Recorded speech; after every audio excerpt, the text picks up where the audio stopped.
आषाढी एकादशी केली किंवा निर्जला एकादशी केली की 12 एकादशीपर्यंत पुण्य भेटतं, तसं शिवरात्री एक शिवरात्री केली की 12 महिन्याच्या शिवरात्रीचं पुण्य ते आपल्याला शिवरात्रीला भेटतं. हा माघ महिना हा महादेवाचा आवडता महिना आहे. दर महिन्यात शिवरात्री असते, पण महाशिवरात्रीची शिवरात्री महादेवाला आवडणारी शिवरात्री. जवळजवळ 100 वर्ष झाली सप्ताह बसतो इथे. अधिक मासाचा जो सप्ताह आहे तो फक्त चाकणमध्ये एका महिन्यावर सप्ताह असतो, अधिक महिन्याचा सप्ताह.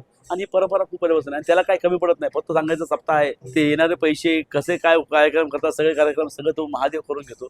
आम्ही फक्त निमित्ताला कारण. पिंडीचे आणखी प्रकार असतात. ते एक पीठ आहे, त्याला बोलतात की असं खाली असं डमरू असतं असं आणि परत असं वरती असतं, त्याला विष्णू पीठ म्हणतात. ते जमिनीपेक्षा थोडंसं उंच पिंड असते, थोडीशी उंच असते, त्याला ब्रह्मपीठ म्हणतात. ते आणि जमिनीच्या बरोबर असतं, ते लेवल असतं, त्याला शक्तीपीठ म्हणतात. आणि इथं पाठीमागं मंदिर, देवीचं मंदिर आहे. शांडव ऋषी महाराज त्या मंदिरामध्ये तपाला बसायचे आणि ते मंदिर पण पूर्ण दगडामध्ये, म्हणजे ते पार्वतीचं पण स्थान आहे, महादेवाचं स्थान आहे. आणि महादेवावर जातो, महादेवावर पार्वती आणि महादेवाचं स्थान कुठं, स्मशान. म्हणून लोक काय म्हणतात की इथे महादेवाचं अस्तित्व आहे, इथे जागृत आहे, जागृत आहे. श्रावणी सोमवार आहे, त्रिपुरी पौर्णिमा आहे, शिवरात्र आहे, कोजागिरी पौर्णिमा आहे. तर इथे लोक कसे दिवसाभरून ते चक्कर मारणार म्हणजे मारणार, त्याची एक नाळ जोडली गेली आहे.